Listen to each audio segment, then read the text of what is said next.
Tout le monde était impeccable. Tout semblait parfait jusqu'à ce qu'une longue limousine noire s'arrête devant l'église. Les gens se figèrent, la portière s'ouvrit et Rose descendit, vêtue d'une robe de mariée plus éclatante que celle de la mariée point. Ce n'est pas Rose, ça? Que ce mariage ne tourne pas au vinaigre aujourd'hui. L'église se glaça. La mariée se figea. Le marié, Michael, cessa de respirer. Rose avança, pas après pas, gracieuse et sereine. Rose était une jeune infirmière, brillante, douce de voix et pleine de rêves. Elle avait grandi dans une petite ville où la vie était simple mais rude. Ses parents étaient décédés et elle avait appris très tôt que personne ne se battrait pour ta vie comme toi-même. Pour survivre, elle travaillait le jour dans une petite clinique privée et étudiait la nuit sans relâche pour ses examens d'infirmière. Au milieu de ces épreuves, une personne restait à ses côtés, Michael. Michael était son ami, son partenaire de prière, son rire, sa paix. Ils étaient inséparables. Quand on voyait Rose, on voyait Michael. Même les voisins disaient, H.M., ces deux-là, c'est mari et femme sans papier. Ils planifiaient tout ensemble, leur future maison, les prénoms de leurs enfants, les couleurs de leur mariage, tout. Un jour, une opportunité en or se présenta, Rose fut sélectionnée pour un programme de relocalisation d'infirmières aux États-Unis. Le genre d'opportunité pour laquelle on prie. Tout le monde était heureux pour elle, sauf son cœur, car elle savait ce que cela signifiait, elle allait devoir quitter Michael. La veille de son vol, ils s'assirent en silence dans son salon, se tenant la main. Le silence parlait plus que les mots. Rose finit par briser le calme, la voix tremblante, « Promets-moi que tu ne nous oublieras pas. » Elle posa ses paumes sur sa poitrine et murmura, « Je vais travailler dur. Je vais économiser et je te ferai venir. Même si ça prend du temps, nous sommes faits l'un pour l'autre. » Ils s'enlacèrent et pleurèrent. Deux cœurs liés par l'amour, séparés par les circonstances. Le lendemain, Michael l'accompagna à l'aéroport. Ils s'étreignirent, se dirent au revoir dans les larmes. Aux États-Unis, la vie ne fut pas facile. On croit que partir à l'étranger c'est le paradis instantané, mais personne ne vous dit que survivre là-bas, c'est la guerre. Rose enchaînait 3 jobs, infirmière dans un hôpital bondé le jour, aide-soignante pour une dame âgée le soir, nounou le week-end pour 2 petits-enfants. Certains jours, elle ne dormait que 2 heures. D'autres, pas du tout. Ses pieds étaient couverts d'ampoules, ses yeux toujours rouges, mais elle tenait bon. Elle et Michael s'appelaient dès que possible, parfois 1 heure, parfois juste un bonjour ou tu me manques. Mais l'amour tenait. Il ne vacillait pas, il ne s'effaçait pas. Quand Rose se sentait submergée, elle murmurait, « Michael, tiens bon encore un peu. Je fais tout ça pour nous. » Et Michael répondait, « Je t'attends, toujours, mon amour. » Après 2 ans de sueur, de sacrifices et de nuits blanches, Rose consulta son compte bancaire, les larmes coulèrent. Elle avait enfin assez. Elle appela Michael, « Chéri, l'argent est complet. » Dieu l'a fait. Michael lâcha le téléphone et pleura. Il avait attendu, prié, espéré. Leur rêve devenait réalité. Michael prépara ses papiers, passa les entretiens à l'ambassade, récupéra son passeport avec le visa. C'était en train d'arriver. Leur amour allait enfin traverser l'océan. La veille de son vol, il ne dormit pas. Il plia et replia ses vêtements, arpenta la cour en souriant. Les voisins le taquinaient, « Beau-frère d'Amérique, n'oublie pas nous aussi. » Il riait timidement. Rose arriva tôt à l'aéroport américain, le cœur battant. À chaque personne qui sortait, elle sursautait. Puis elle le vit, plus grand qu'en souvenir, un peu plus mince, mais toujours son Michael. Il lâcha son sac, elle courut dans ses bras. Ils s'enlacèrent si fort. L'aéroport, qui voit tant de départs et de cœurs brisés, assista ce jour-là à une réunion d'amour pur. Main dans la main, ils sortirent, prêts à construire la vie dont ils rêvaient. La vie continua aux États-Unis pour Rose et Michael. Ce qui avait commencé avec 2 jeunes rêveurs sans rien devint l'histoire de 2 guerriers qui refusaient d'abandonner. Rose poursuivit sa carrière, obtint des certifications spécialisées et devint infirmière voyageuse bien payée. L'argent n'était plus un problème. Leur compte grossissait, leur niveau de vie s'élevait. Ils voyageaient, s'habillaient bien, changeaient de voiture. Mais ils restaient humbles. Un soir sur leur balcon, Rose posa la tête sur la poitrine de Michael et dit doucement, « Bébé, on a souffert, on a vaincu. On est à l'aise maintenant. Je pense qu'il est temps de planifier notre mariage, et peut-être un enfant. » Michael resta silencieux un instant, pas choqué, pas effrayé, mais pensif. Puis il répondit, « Tu as raison, Rose. On mérite de célébrer notre parcours. Mais écoute, la richesse qui ne touche pas les racines ne sert à rien.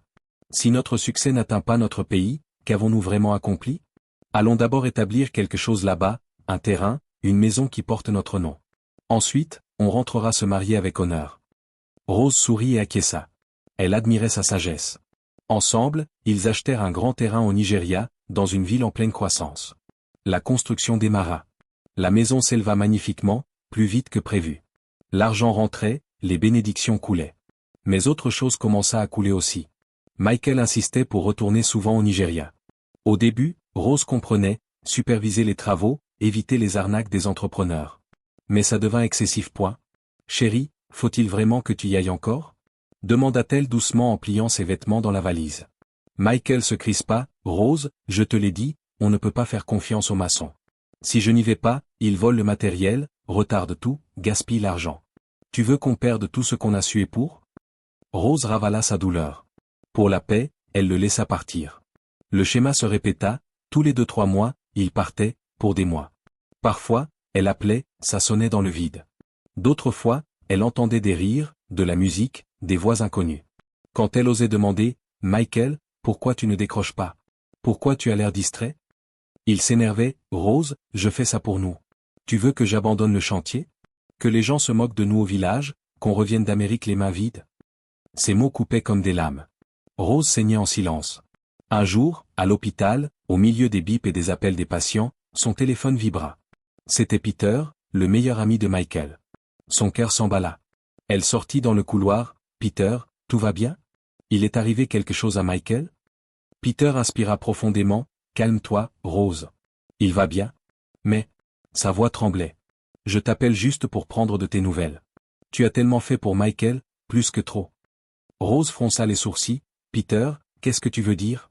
Parle-moi. » Il soupira, « Je ne peux pas le laisser te faire ça dans l'ombre. » Michael. Michael se marie dans 2 semaines. Avec une fille qu'il a rencontrée il y a quelques mois. Le monde s'arrêta.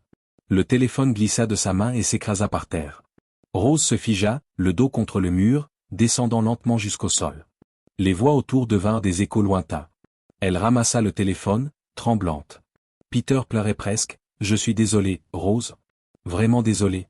L'introduction a déjà eu lieu, les cartons sont envoyés. Tout le monde pense que vous êtes séparés. » Rose serra sa poitrine, la douleur était physique, comme un coup de poignard. Les souvenirs défilèrent, les appels tardifs, les rires, la réunion à l'aéroport, les rêves, les promesses. Et maintenant, un mariage avec une autre. Ses collègues la rattrapèrent juste avant qu'elle ne s'effondre. Au Nigeria, Michael se prélassait dans son salon, satisfait de sa propre ruse. Quelques jours avant son mariage, il se sentait au sommet du monde. Le jour J, le soleil brillait. Cœur, invité en tenue traditionnelle, appareil photo. Ruth, la future mariée, souriait nerveusement. Michael ajustait son costume. Tout était parfait, jusqu'à l'arrivée de la limousine. Rose en sortit, robe éclatante, voile royal, maquillage discret, regard calme. Elle n'était pas venue pour se battre. Elle était venue clore une histoire. Les murmures explosèrent, « Jésus, c'est pas Rose? Que ce mariage ne tourne pas mal aujourd'hui. » L'église se glaça. Ruth se figea. Michael cessa de respirer. Rose avança, pas après pas, confiante comme un orage au ralenti. Michael s'avança, en sueur, « Rose? Rose, qu'est-ce que tu fais là? » Je peux expliquer. Mais Rose ne le vit même pas. Pour elle, il n'existait plus. Elle remonta l'allée, passa devant l'autel et se tourna vers l'assemblée. Puis elle fit l'impensable, elle se mit à genoux, tendit une bague et dit d'une voix ferme, « Peter. » Tous les regards se tournèrent vers Peter, l'ami fidèle de Michael, qui se leva, perdu. Rose continua, « Tu m'as vu quand je me brisais. Tu as dit la vérité quand tout se taisait. Tu as respecté mon cœur quand un autre jouait avec. Tu m'as protégé quand je saignais sans le savoir. Épouse-moi. » L'église devint chaos émotionnel. Peter s'avança, les yeux mouillés, « Rose, tu souffres. Je ne veux pas profiter de ça. » Mais Rose insista, elle savait exactement ce qu'elle faisait. Peter finit par céder, « Rose, j'ai toujours admiré ta force. Je protégerai ton cœur de ma vie. Oui, je t'épouse. » L'église explosa en cris et pleurs. Michael recula, « Rose. Rose. Je te parle. Qu'est-ce que tu fais? Pardon, je t'en supplie. » Rose ne le regarda même pas. Pas un cil, pas un regard. Elle ne lui accorda pas une miette de dignité. Peter prit sa main, l'aida à se relever comme si elle était sacrée, puis s'agenouilla à son tour, « Rose, veux-tu m'épouser? » Elle sourit, « Oui. » Le prêtre, d'abord figé, s'avança, la voix tremblante d'émotion, « Le mariage, ce n'est pas seulement celui qui commence avec toi, mais celui qui reste debout à tes côtés. Si ces deux-là sont venus dans la vérité, que le ciel en soit témoin. » Rose et Peter se tinrent devant l'autel. Michael supplia encore, « Rose, s'il te plaît? Elle ne tourna pas la tête. Le prêtre prononça les vœux. Rose répéta, voix calme, moi, Rose, je te choisis, Peter, pour marcher avec toi dans la paix, la loyauté et la vérité, dans l'abondance comme dans la rareté. Je te donne mon cœur avec sagesse et te demande le tien avec honneur. Peter, larmes aux yeux, moi, Peter, je te choisis, Rose, pour t'aimer avec patience, te protéger avec douceur, être à tes côtés non par des promesses mais par des actes. Ton cœur ne saignera jamais dans mes mains. Je le jure. Les alliances glissèrent à leurs doigts. Le prêtre leva la main, par le pouvoir qui m'est conféré, devant Dieu et cette assemblée, je vous déclare mari et femme. Rose prit la main de Peter, rentrons à la maison. Ils sortirent ensemble, laissant Michael seul à l'hôtel, sans marié, sans dignité, sans paix, juste le regret. De retour chez lui, Michael appela sans cesse, pleura, cria. Ni Peter ni Rose ne répondirent. Quelques jours plus tard, il voulut prendre son vol retour pour les États-Unis. Il ouvrit son passeport, tampon rouge. Visa annulé. Entrée refusée. Son monde s'effondra. Il appela Peter, numéro bloqué. Il s'écroula, poitrine serrée. Pour la première fois, il comprit, il n'avait pas seulement perdu une femme. Il avait perdu sa destinée, sa faveur, son avenir. La nouvelle du mariage grandiose de Rose se répandit comme une traînée de poudre. On murmurait sur le passage de Michael. Les vieilles disaient, voyez ce que la cupidité peut faire. Il avait un diamant et l'a jeté. La maison qu'ils construisaient ensemble, fierté du quartier? Rose l'avait vendue légalement, discrètement. Tout était à son nom. Quand Michael l'apprit, le nouveau propriétaire avait déjà repeint la grille. Paniqué, il retira tout l'argent restant à la banque. Ruth, celle pour qui il avait trahi Rose, le consola, ne t'inquiète pas, mon amour. On va rebâtir. Je suis là. Avec cet argent, on peut faire de grandes choses. Elle lui prépara un bain, massa son dos. Pendant qu'il se lavait, elle prit l'argent, les chaînes en or, les montres et disparut. Quand Michael sortit, la maison était vide. Trop vide. Il ouvrit les tiroirs, vide. Il s'effondra. Le personnel cria, au secours. On le transporta à l'hôpital. Il survécut, mais paralysé. Pas par une malédiction, pas par Rose ou Peter, mais par le poids de ses propres choix. On le plaça dans une maison de soins. Personne ne vint, ni famille, ni amis, ni Ruth. Il répétait en boucle, dans son fauteuil roulant, les femmes sont méchantes. Mais ceux qui comprenaient la vie savaient, ce n'étaient pas les femmes qui l'avaient détruit. C'étaient ses choix.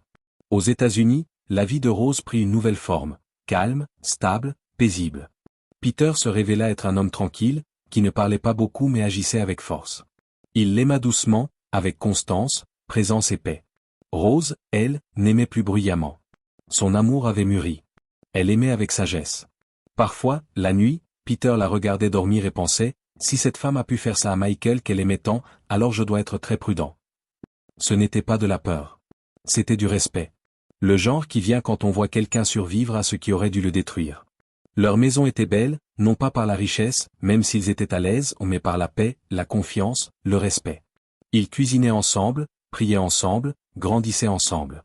Dieu bénit leur union de deux magnifiques enfants, une fille aux yeux de rose, un garçon au sourire chaleureux de Peter. Et ils vécurent heureux, chacun se respectant soi-même et l'autre. Merci d'avoir lu cette histoire. Si elle vous a touché, partagez-la. Que Dieu bénisse vos choix et protège vos cœurs. Au revoir.